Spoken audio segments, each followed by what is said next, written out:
Ngomongin tentang bilingualisme dan multilingualisme, itu merupakan satu hal yang wajar di Indonesia, suatu hal yang lumrah di Indonesia, karena mengingat Indonesia itu merupakan satu negara yang multi bahasa, terdapat begitu banyak variasi bahasa yang ada di dalamnya. Jadi termasuk di masyarakat Manda sendiri ya.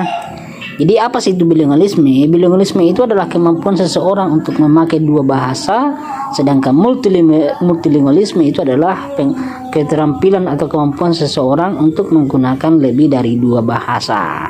Jadi fenomena tidak hanya soal kemampuan linguistik, tetapi juga kemampuan budaya, strategi, dan sosial. Nah, ada begitu banyak dampak yang bisa kita lihat, khususnya dampak positifnya. Apa dampak positifnya? Ya, kemampuan kognitif lebih baik tentunya ya. Kemudian komunikasi lebih luas, peluang kerja lebih besar, serta memperkuat identitas budaya. Namun, perlu juga diingat bahwa ada juga dampak negatifnya. Apa dampak negatifnya?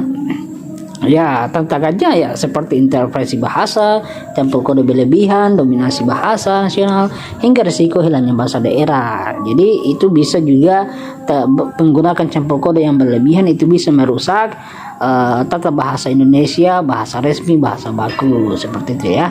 Ya, di masyarakat Mandar khususnya ada dua bahasa yang hidup, yaitu bahasa Mandar sebagai bahasa keluarga, adat, dan interaksi lokal. Sementara bahasa Indonesia digunakan untuk di sekolah, birokrasi, dan konteks formal. Jadi di sini campur kode adalah hal yang biasa, hal yang lumrah. Contoh misalnya, dari mana kok itu masa tendio boleh?